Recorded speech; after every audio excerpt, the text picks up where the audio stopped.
welcome to the Awakened and Aligned podcast. And if you're here watching on YouTube, it's good to see you.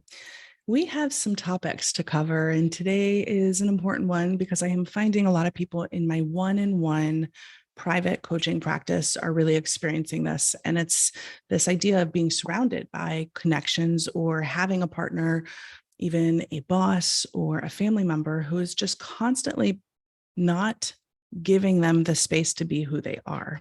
So what this really looks like is toxic behavior. And this can come in a lot of different forms. So what we're going to talk about today is healthy responses to toxic behavior and people who are manipulative, people who try to use you for their own gain, egomaniacs, narcissists, anything in this category. It's often people who will kind of come in and make sure that their values, their beliefs, their focus is more important than yours. So what this looks like is a whole kind of process I'll take you through today on how you can respond to protect your peace and feel better from the inside out. Now, if you're new here, welcome. My name is Shannon Kaiser, and I am the host, of course, of this show, but also a book author of several books on the psychology of happiness and getting unstuck. And it really all comes back to self-love. I'm also a mental health specialist as well as a trained health coach. So here we are today to dive in and give you the tools to reclaim your peace and your power. So I'm going to take you through maybe 5 tactics that that manipulators will do, or toxic people. And the first one is gaslighting. Now, gaslighting is actually a form of psychological and emotional abuse. And sometimes we don't even realize it's happening.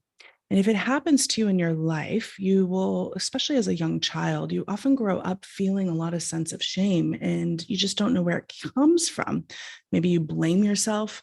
Maybe you feel like something's you're never good enough. A lot of that comes from being gaslit as a child. Now, gaslighting is where the person who is talking to you makes you question your beliefs, your memories, your own sanity. And you think, did that really happen? Or am I crazy? So if you've ever had these thoughts, it's possible you're being gaslit.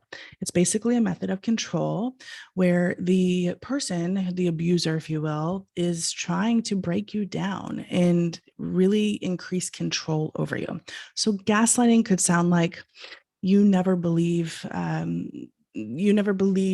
the right thing, or you're wrong. You're just wrong, and you never remember things correctly, or you're imagining things. This is when you hear a lot, that never happened, that never happened, that never happened. And you're thinking, but I was really there and I know it happened, but they keep saying that never happened. Another one that I heard so much that really affected me, and maybe you've heard it too, is you're overreacting. You're too sensitive. You're just being dramatic. Oh my gosh, I've heard that so much. And it really took it to heart. And it hurts when people say that to you, but it's also a form of gaslighting. So healthy responses to this are very appropriate. You can say, I'm not debating with you what I know I experienced. You just calmly say, my feelings are valid. Another healthy response you can say to any type of gaslighting is, I know what is real and I know what I experienced. I know my truth. Anything in that vein really helps. And one that I actually like to say, and I'm really starting to say because I'm realizing a lot of my connections, whether it was friends or even family members, really came back to them thinking they knew who I was and constantly trying to put their reality onto me. And so you can respond in a healthy way by saying, you're entitled to your distorted view and opinion of me, but I know what is real. I know who I am. Or you can say, I know what I saw. So the next behavior that I'll take you through that manipulators and toxic people will often do is really blame shifting, or what I like to call deflecting. This is where it's a very manipulative tactic, and it's where they deflect attention off of whatever you bring up. So perhaps there is a relevant discussion or a concern that you bring to them, and your approach is to try to bridge the gap so you can become stronger together. But what often happens when you're dealing with someone who is toxic or narcissistic in nature, they will blame shift right away because they're not accountable and they don't have empathy. And so what this looks like is they pass the blame back to you, makes you again doubt what really happened, and makes you feel like where where are we going in this conversation? Because they will not take self-responsibility, as I said. The main goal is because they want to maintain control and take the attention off. I started to realize that most of my connections were actually in this position too, where I would try to bring up something that was very valid, and all of a sudden I was being blamed. So again, if you're an adult and you're walking around feeling a lot of shame or you blame yourself, it's often something that's been given to you. It's not yours. Maybe it's your parents, your caregivers, teachers, friends, family, siblings, relationships. People blamed you, and blame shifting is often the corporate of this. So it could sound like, I can't win with you. Nothing's ever good enough. This again, you bring up a concern and then they just all or nothing it. And you can also say, well, you might hear, well, if you're so unhappy, then why don't you just leave? Threatening to leave.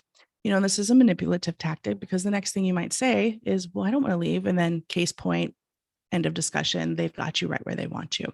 Another type of blame or deflecting is, if you were good, I wouldn't have to do this and punish you. Or, because you're never satisfied with anything that I do, I don't see the point in even trying. So they basically are saying it's your fault. So there are healthy responses. One of the most healthy responses that you can say to any type of blame shifting is, your effort to blame me of the same concern that I'm bringing up to you is manipulative. Point blank. You can also say, I'm not playing this game with you. I refuse to be disrespected. And you can just leave the room. You can just hold your power and have boundaries. So another manipulative real tactic is triangulation.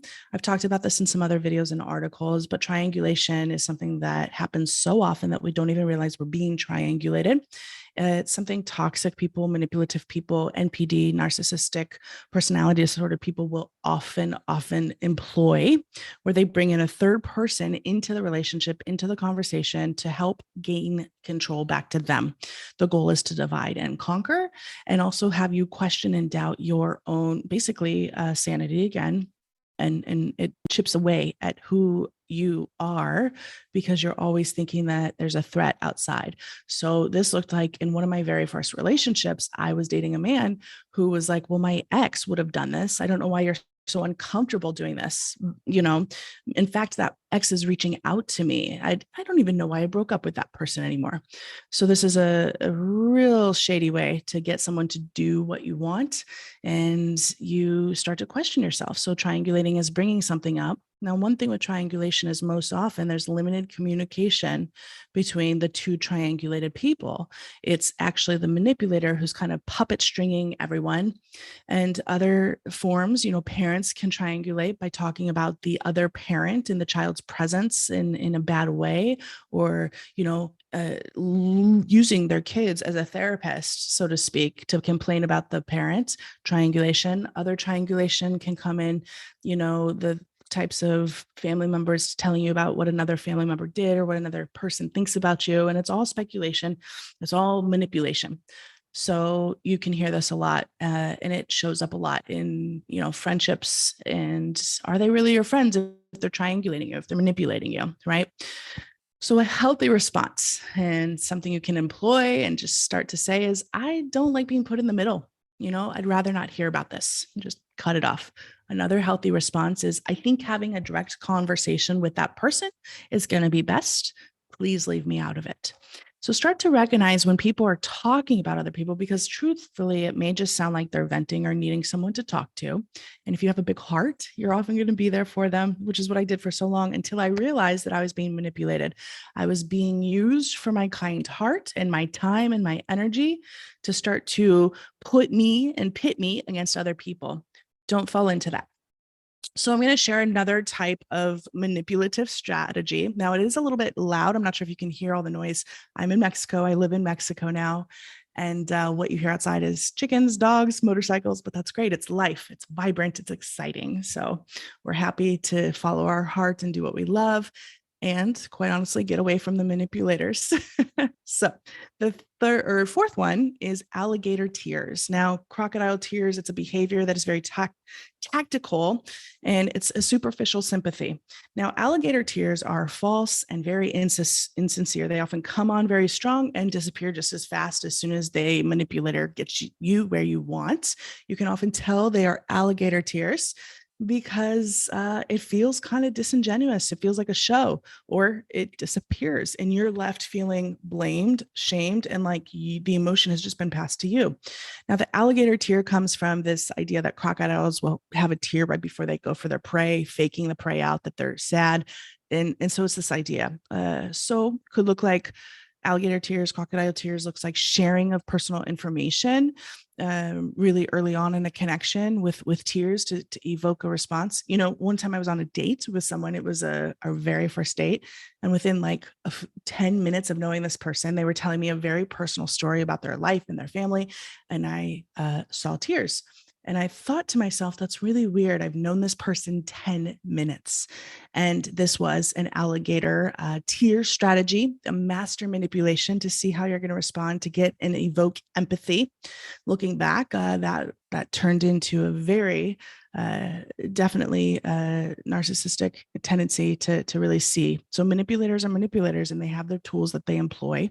So any of these are things that you may see will be presented to you, and how you can respond in a healthy way is, you know, there's a time and place to express feelings, but your attempt to deflect after hurting me is dismissive and dishonest, and it's inappropriate. Another response is, please stop deflecting from what is important to me and what I'm sharing with you.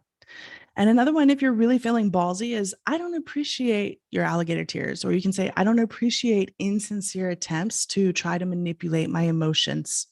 You can stop deceiving me. So these are all very powerful ways to protect your peace. Now, when we're talking about protecting our peace, there are things that we can do. First, educate yourself. Look at your life and who you surround yourself with. Look at your time, your energy. How do you feel with the people? Are they employing any of these strategies? And now you have healthy responses to get back to them. Now, what you can also do is really start to set clear boundaries.